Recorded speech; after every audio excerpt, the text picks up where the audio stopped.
जी हाँ दोस्तों, विदेश के बाद अब उत्तराखंड के पहाड़ों में तेजस्वी यादव। ओसामा को भी रखा है अपने साथ। क्या ओसामा को देंगे कोई बड़ी जिम्मेदारी? पटना लौटते ही शुरू हो जाएगा एक्शन। अब नहीं चलेंगे गद्दार, हर गद्दारी का तेजस्वी लेंगे जवाब। बताएंगे आपको पूरी खबर। आप द राजनीति बिहार का विशेष सेगमेंट देख रहे हैं। मैं हूं आपके साथ यासूब रजा। दोस्तों, all eyes on Tejashwi Yadav. Bihar की राजनीति में एक बार फिर तेजस्वी का दौर है। करीब एक महीने के सियासी साइलेंस के बाद नेता प्रतिपक्ष तेजस्वी यादव विदेश यात्रा से लौट आए हैं। पटना वापस भले ही अभी औपचारिक रूप से होना बाकी हो, लेकिन उनके अगले कदम को लेकर आरजेडी नहीं बल्कि पूरे बिहार की राजनीति में चर्चाओं का बाजार गर्म है। अभी हाल ही में देखिए, विदेश से आए तेजस्वी, आते ही एक्शन धड़ाधड़, एक के बाद एक। फिलहाल उत्तराखंड की पहाड़ियों में है। दरअसल एक शादी समारोह, और महज इसे शादी समारोह कहना यह भूल है, बल्कि शादी समारोह से सियासी संदेश तक, और अपनी पूरी टीम के साथ। दोस्तों, आरजेडी ऑपरेशन क्लीन की आहट आरजेडी में सुनाई दे रही है। भीतरघातियों पर कार्रवाई की तैयारी है। 300 से 400 नेताओं की पूरी लिस्ट है। संगठन में बड़े बदलाव के संकेत है, और साथ ही आईआरसीटीसी स्कैम केस का भी साया मंडरा रहा है, जो तेजस्वी की सियासत की दिशा और दशा दोनों तय कर सकता है। सवाल, क्या तेजस्वी यादव वापसी के साथ ही पार्टी में सख्ती दिखाएंगे? क्या आरजेडी में होगी बड़ी सफाई? क्या क्लीन चीट या क्लीन सीट? क्या है ये पूरी खबर और मामला? तेजस्वी के आते ही कैसे मची हड़कंप? और फिलहाल विदेश से उत्तराखंड क्यों तेजस्वी? दोस्तों, करीब एक महीने तक राजनीतिक गतिविधियों से दूर विदेश यात्रा, और अब अचानक बड़ी सियासी सक्रियता। बिहार के नेता प्रतिपक्ष, राष्ट्रीय जनता दल के सबसे बड़े चेहरा तेजस्वी यादव एक बार फिर चर्चाओं के घेरे में है, चर्चाओं का केंद्र है।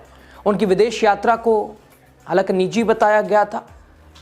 चुनावी हार के बाद साफ तौर पर चुके लोग भी एनडीए की इस जीत को हजम नहीं कर पाए। तेजस्वी खुद विदेश यात्रा पर चले गए, लेकिन लौटते ही जिस तरह की हलचल आरजेडी में दिख रही है, उसने साफ कर दिया है कि वापसी सिर्फ निजी नहीं बल्कि पूरी तरह राजनीतिक है। सूत्रों के मुताबिक तेजस्वी यादव 9 जनवरी के दिन या 9 जनवरी की सुबह शाम पटना लौट सकते हैं, लेकिन उससे पहले ही उन्होंने अपनी मौजूदगी का संकेत दे दिया। इधर दिल्ली में पिता से तो मुलाकात की ही, मीसा भारती के आवास पर बैठकें तो की ही, सख्त निर्देश तो दिया ही। हाल ही में एक पारिवारिक शादी समारोह में भी तेजस्वी यादव की सक्रिय भागीदारी को सिर्फ एक पारिवारिक कार्यक्रम मानना राजनीतिक गलियारों में आसान नहीं है।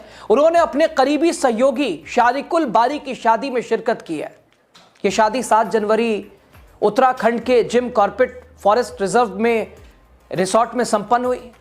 शारिकुल बारी को तेजस्वी यादव की कोर टीम का अहम सदस्य माना जाता है, और बिहार चुनाव के दौरान ये लगातार तेजस्वी के साथ भी नजर आए थे।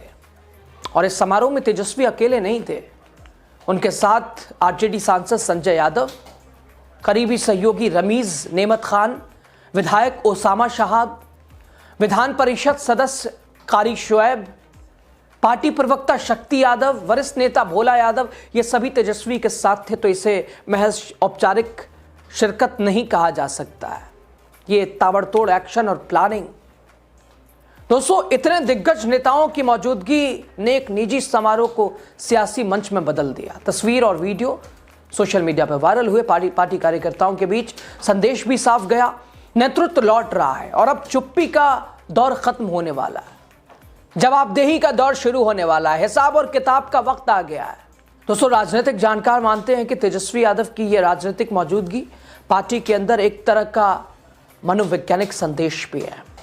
संदेश ये कि अब नेतृत्व मैदान में है, अब जवाबदेही तय करेगा, हिसाब और किताब करेगा। दरअसल दोस्तों, बिहार विधानसभा चुनाव में करारी हार के बाद आरजेडी लगातार आत्ममंथन के दौर से गुजर रही है।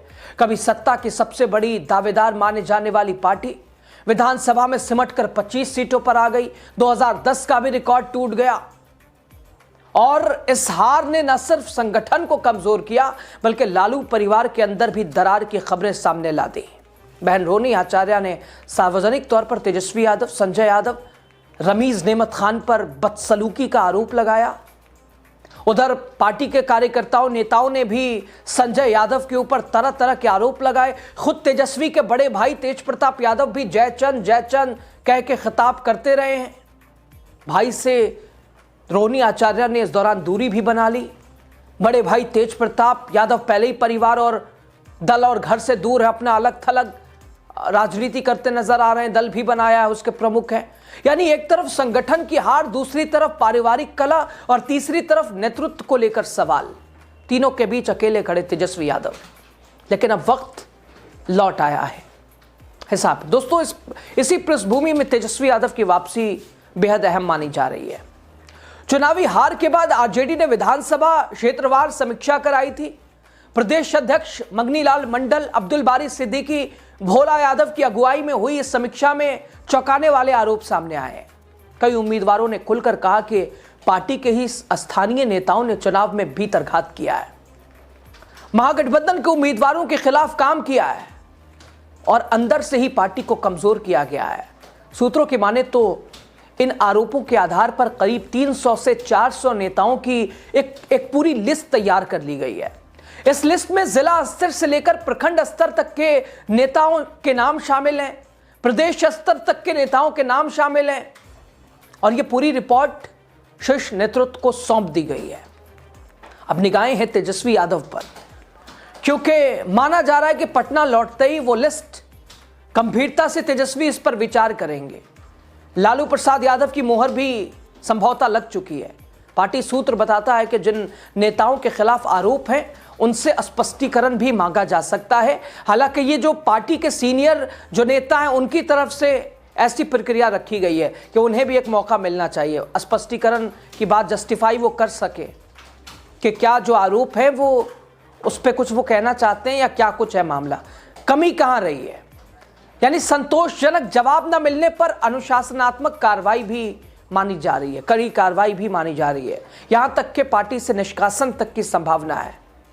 दोस्तों, यानी आरजेडी में ऑपरेशन क्लीन की पूरी तैयारी है। सिर्फ भीतरघातियों पर नहीं बल्कि संगठनात्मक ढांचों पर भी तेजस्वी यादव की नजर है।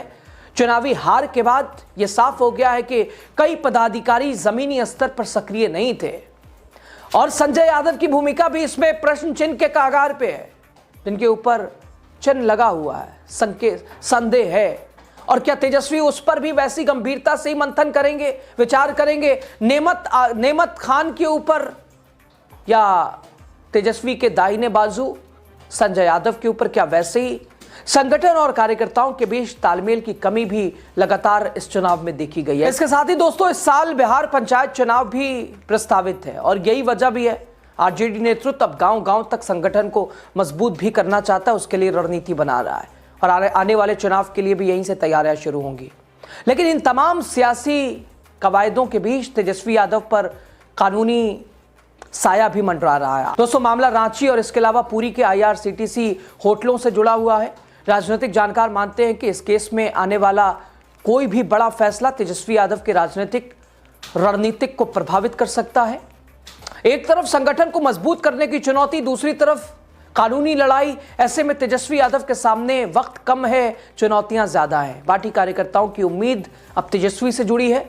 उन्हें एक सख्त, निर्णायक और आक्रामक नेतृत्व की दरकार है जो न सिर्फ पार्टी को अंदर से मजबूत करे बल्कि विपक्ष की भूमिका में भी सरकार को घेर सके। तेजस्वी यादव की वापसी इतना तय है, इतना साफ है कि आरजेडी में अब ठहराव नहीं रहेगा। या तो बड़े फैसले होंगे या फिर बड़े बदलाव होंगे। और ओसामा को साथ लेकर तेजस्वी का जाना संकेत दे रहा है ओसामा आने वाले वक्त में भी अल्पसंख्यक चेहरा और तेजस्वी के करीबी और जिम्मेदारी भी जरूर उन्हें भी दी जाएगी। खबर पे आपकी राय।